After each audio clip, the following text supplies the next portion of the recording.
Alors, comment se passe un processus de supervision?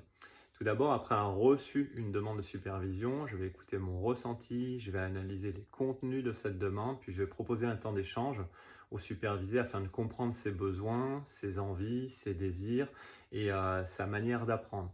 Après ce temps d'échange, on va valider mutuellement en fait, cette capacité à construire cette alliance de confiance et puis je vais établir un contrat.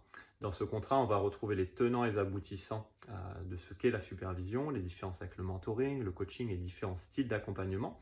On va voir les 3 orientations qui sont à la fois formatives, normatives et restauratives. Et puis, je vais donner des questions qui vont permettre à la personne supervisée de préparer sa séance et de comprendre comment va s'agencer la séance. Alors, comment va se dérouler la séance de supervision? Généralement, la personne supervisée va apporter soit un questionnement en lien avec sa pratique professionnelle, soit un questionnement en lien avec son identité d'accompagnement.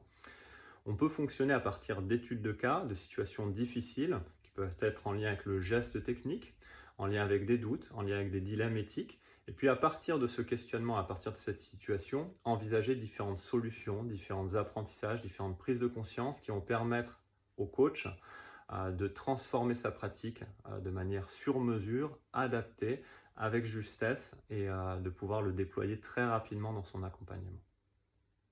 De manière très simple, la supervision peut être définie comme un espace de réflexivité dans lequel la personne supervisée va pouvoir apprendre de manière différente. Dans cet espace de confiance, elle va pouvoir explorer ses vulnérabilités, ses difficultés pour trouver ses propres solutions.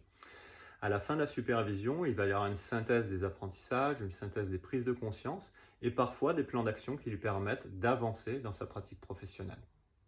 Si mon approche de la supervision vous a plu, je vous invite à m'écrire un email et puis je vous proposerai un temps d'échange afin de mieux comprendre vos besoins et ce sera un honneur de vous accompagner. À très bientôt.